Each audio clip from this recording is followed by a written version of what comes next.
Hey guys, Martin here, bringing another Dragon Ball Z Dokkan Battle video, and so tomorrow we have the release of the EZA for AGL Paikuhan TEQ Janemba and the sub EZAs as well, Physical Super Kaioken Goku and STR Paikuhan. We are of course only getting the one Extreme Z Battle event. I've already made a video going over all of that stuff, talking about the situation at the moment, looking at last year, everything like that. So do check out that video if you haven't seen it and let me know your comments on the whole situation. But we are going to do the team building guide for the Extreme Z Battle. It's an awkward one for this one because the category is Other World Warriors, which is not exactly the best category, right, in the game. It is a typical 30-stage EZA, so you've got the AGL Paikuhan as the enemy for the first set of stages, and then it switches over to the TEQ Janemba for the final set of stages. Once you get to stage 20, obviously there's like lower reductions anyway, but these are the ones we have to look out for. The same with every Extreme Z battle. Certain typings of characters are essentially unable to do damage, right? They get their damage output reduced by 80%. So for this one, it's STR, so any Super STR or Extreme STR or Extreme AGL. So you want to stay away from those, right? So Super AGL, Tech, Int and Physical, or Extreme Tech, Physical and Int are the only units realistically you want to use. In terms of doing damage, if there are characters who are providing a really good amount of support or are really good defensive characters that are, you know, Super AGL or Extreme AGL or STR, they will obviously still be useful defensively. They just won't be able to do a lot of damage, right? And so you get through the 30 stages, you fight the final form like Super Janemba at the end, get all the medals that you need. There's also missions for beating the 30 stages that give you all the medals you need for the sub EZAs, Super Kaioken and STR Paikuhan, or in Paikuhan if you're on JP. So once you've beaten the 30 stages, you have all the medals to EZA all 4 characters, which is definitely convenient regardless of how we feel about the stone situation and stuff like that, right? You get your 30 stages done and you can EZA all of the characters. And then of course if you choose to do any more stages past stage 30, you can grind all the way up to 999 if you really want to get extra Hercule statues. Something I did a lot of like a few years back, and now that's why I basically have like infinite Zenny, because I've so many Hercule statues. But anyway, we'll go ahead and take a look at the category here. So Other World Warriors. As always with my team building guides, I'm going to go over my top picks and honorable mentions for the team. If there's any units that you think I missed out or should have talked more about, do let me know down below in the comment section. And of course, if you do find the guide helpful at all, do hit that like button and do subscribe to the channel if you are new. So let's go ahead and take a look at these units, shall we? So starting off, in terms of actual Other World Warriors like leaders, there's the Super Saiyan 3 Angel Goku from the Golden Week celebration. Now this guy is going to be very good for the event, right? Because he is a very strong slot 1 tank. Obviously he's a good leader for the team anyway, having the category. His extra 30% goes to Kamehameha or Time Limit, which a few of the characters on here that we're going to mention are obviously on. So he will be able to give a lot of the units on the team the full 200% leader skill. And obviously being a good slot 1 tank, it just means if you're running double Goku leads, you've always got a unit that can go in slot 1, tank the hits, even if it's going to be a super attack, because Extreme Z battles are not as tough as like any of the other sort of end game content. So even at stage 30, this guy should be easily tanking in slot 1 against the TEQ Janemba. So he's definitely very good. Obviously, depending on the rotation that you have, if you put him in slot 2 or 3, he also gets an extra attack buff instead of defense, as well as the ability to do an extra attack. So he can get tons of attacks off. In the first turn, once he's finished attacking, he has 100% damage reduction. So he's just a very good unit, especially in Extreme Z battles, which are usually not very long, right? Normally, even in the later phases, like the early phases, you're kind of just one-shotting them or like one-turning them. And then when you get to the like last sort of, you know, 25 to 30, you're normally looking at maybe 2 to 3 turns, depending how strong your team is, maybe 4. So this guy, the fact that he gets defensively weaker in longer events isn't going to be a huge issue here, because for the most part, he's probably going to be on rotation like twice, and then you've finished the stage, right? So this guy, very good. We also have this guy who got his EZA at the end of last year. He leads Other World Warriors for 3 key and 170, as well as Super Saiyan 3, but obviously we're not using any of those. He's an okay unit. I'm not a huge fan of this guy, especially compared to the Vegeta, but for something like an Extreme Z battle, he's obviously going to be more than fine. He's a slot 2 unit. If you can get him on turn 1 or if he's in slot 7, to be fair, actually, you're probably never going to see him transform, because with EZAs being as short as they are, I was going to say, normally in difficult events, you want him in slot turn 1 or slot 7 so that he's coming in and transforming straight away. But the thing is, even in the harder stages, there's no way you're getting to the 3rd turn and the enemy still has more than half their HP. So that's the thing with this guy. You're never going to see him transform into Super Saiyan 3 Goku in this event, unless you are grinding up into like the high hundreds of the stages, and maybe then, you know, the event's taking like 4 or 5 turns. But still useful for the team. Obviously got type advantage against the Janemba at the end, depending on like the orbs obtained. He has decent attack power, he has the dodge and crit chance, like he can be pretty decent. Obviously not the craziest unit, but can be useful as a leader. Now the thing is, in terms of like these EZAs, we always talk about if you're running a leader who just leads the category flat out, you don't need to worry about mixing and matching and trying to fit characters under other characters' leader skills. But we do have a couple of options that you can run instead that will be very, very good depending on how you guys got on during the anniversary. Now, obviously everybody got the ability to get one anniversary character for free, but both of the 10-year fusion characters are on Otherworld Warriors. And especially if we look at Vegeta, remember his leader skill, Successors, Fused Fighters, Pure Saiyans, and then Gifted Warriors or Fusion, means that this guy will have characters like the Angel Goku on his team. This guy, of course, will have the Angel Goku on his full 220 lead. But then any other fusion characters, which we'll be talking about, other Vegeta characters, they'll all be getting the full 220% lead from these anniversary LRs.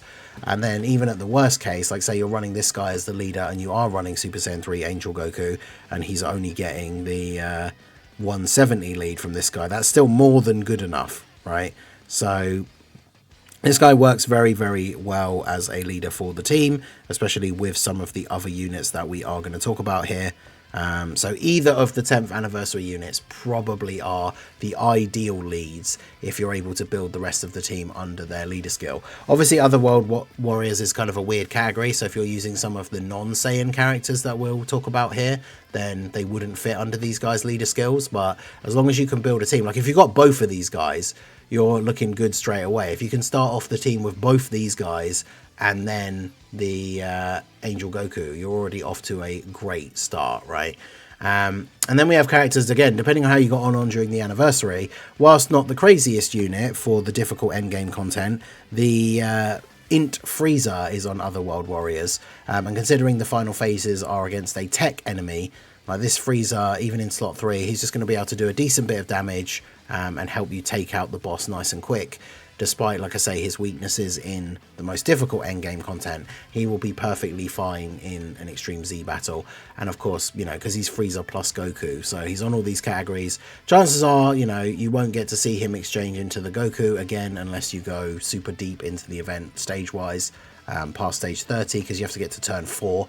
But he'll be perfectly fine in slot 3 to do a little bit of damage. He does get this buff where if all of the allies in the same team are super class, which is basically the best build of the team, right? And there are very few other World Warriors Extreme characters. He gets guaranteed crits and an additional super. So he'll be doing a ton of damage. So he'll be very, very useful in this event. Then we have the tech, the tech Goku and Vegeta that fuse into Super Gogeta. These guys, again, one of the units that will be on the full 220 lead for the AGL anniversary Gogeta.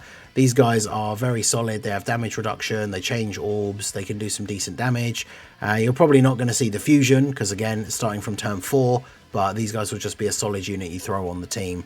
They can dish out some decent damage. The earlier phases obviously are against the AGL Paikuhan, so they're going to have type advantage, so they will be looking very, very good in this event as well. So definitely a solid option. Then, of course, we have the Angel Vegeta. This guy, you know, if we have the Tech Vegito from the anniversary or the AGL Super Saiyan 3 Angel Goku, you're going to have your Buu Saga ally whose name includes Goku for this guy getting his full buffs. So even if you don't have them, you could run the TEQ Vegio as a friend, and then this guy's going to have the ally that he needs.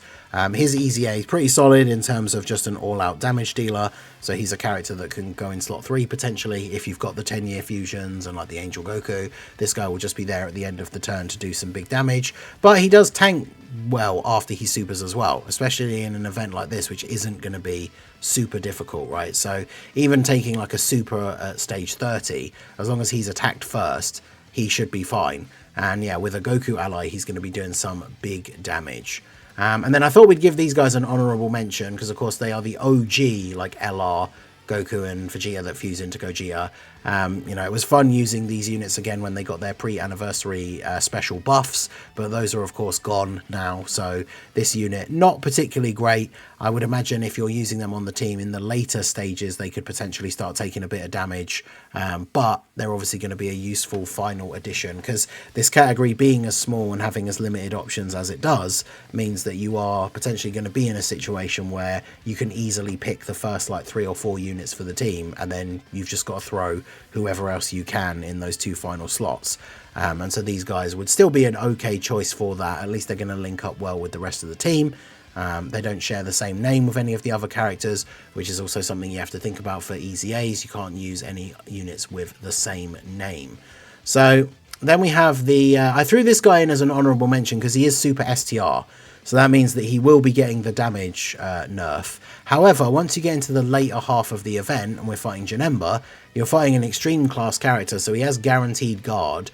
He's going to be tanking everything incredibly well, and he's basically just going to be there essentially for the fact that he supports all allies 2 key and attack 40%. And as I said previously with like the physical Gogeta, if you just have that final slot on the team that you need to fill, you can throw this guy on there. He's a super EZA unit, like he's got decent stats, so he helps towards the team's overall HP. And as I say, whilst he won't be able to do a lot of damage, if you're using him as like a slot 3 floating support essentially, with the guard and everything he has guaranteed against Janemba, he will be tanking even supers for like double digits in slot 3. So he's a perfectly fine addition just to fill out the final roster and give that little bit of support. In terms of support, an interesting thing as well, I don't usually mention like the units that are actually getting the EZAs themselves, because of course you'd be using the pre-EZA version of them. But the AGL Paikuhan could still be somewhat useful because this is the before EZA version we'd obviously be using. He does of course have the unit super because we've got a couple of Goku Angel or Vegeta Angel options on the team.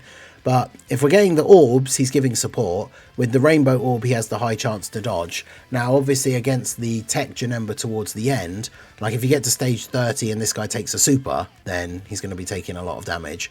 But if he's one of the few options that you have for the team, one of the things that you obviously could do is as you're getting through the stages and getting the medals, you can then start EZAing him up the specific, like, levels, right? And he'll be getting a little bit of a buff along the way until you get to those final stages. I think it's more of an honourable mention because, like I say, the pre-EZA version is obviously not crazy, but as a unit on the team to fill out that final slot, provide a little bit of support, he could still certainly be useful. There is the free-to-play like AGL Strike Paikuhan or the TEQ one that I guess you could also throw on as a final slot filler, but neither of them are particularly great, but they could be helpful if you don't have any other options. We do also have the free-to-play AGL Veku. Obviously, he's not particularly great either. He's going to be relying on dodge, especially at the end against Janemba, but he's another unit that can go in to fill that final slot. And then I also wanted to give this guy an honourable mention. If you've ever pulled this guy, he's just a random Goku that's in the general pool. This TEQ Super Saiyan 2 Angel Goku. He gives other World Warriors allies a bit of key. If you have him in slot 3, he basically auto supers and he gets a bump in stats. And then for every Rainbow Orb he picks up, he's giving other World Warriors an extra buff and giving himself crit and dodge chance. The only awkward thing is he doesn't change orbs, but we've got a couple of characters that we've mentioned already who do, so he could be kind of useful as the last option on the team. There aren't any other Super Saiyan 2 Angel Gokus, I guess. Actually, is this guy... Now, this guy starts as Super Saiyan 2, doesn't he? So, if you don't have this guy, you can use this guy as like an honourable mention. But I would say if you do have this one, he's going to be much better, especially with the type advantage against Janemba at the end. But yeah, let me know what you guys think down below. If we take a look quickly back at the category, Angel Frieza is kind of the odd one out. He does have an Otherworld Warriors lead, but he is obviously a character that was designed around Universe Survival Saga allies, so he's not exactly ideal. There's like the free-to-play physical Goku who could go on as like a final slot. Should have mentioned the TEQ Grandpa Gohan, I guess, from the World Tournament. If you've been playing the World Tournament since he became the reward and you've got him as the World Tournament LR, he could be interesting. Obviously, he's only going to fit on the lead for the actual straight-up Otherworld Warriors leaders. Cell and Frieza are not particularly good. I mean, I guess you could link them up with Frieza if you're using him. And then, of course, the AGL Cell is Extreme AGL, so he doesn't really do damage. I mean, this Angel TEQ Cell and TEQ Frieza, AGL Cell and TEQ Frieza are not particularly great anyway. The STR Frieza is going to have the damage reduction thing, so honestly, the extreme options are pretty bare. And then when it comes to Superclass, we've kind of mentioned all of the ones that are really worth mentioning. I mean, if you don't have STR Super Gogeta, you could use the Int one, because whilst he is an older unit now, like, he does at least have type advantage against the Janemba at the end, so you could use him. If you don't have the Dokkan Fest Super Saiyan 3 Angel Goku, I guess you could use the free-to-play, like, Barbershop one that has his EZA. And obviously, like, Super Kaioken Goku's on here, but he's not getting Easy Aid until you've finished the event, right? So just like the AGL Paikuhan, it's kind of difficult to use him on the team while he's in the un-Easy Aid version. But let me know what you guys think down below in the comment section. Like I said, if there's any units you think I missed or should have talked more about why they would be good for this team, do let me know down below in the comment section, and let me know what your team build is going to look like for the Otherworld Warriors Extreme Z battle. So that is going to be it for the video, guys. This has been the Masked Ningen. Smash that like button, subscribe to the channel if you are new, check out the links down below, and I will see you all again soon. Have a good one.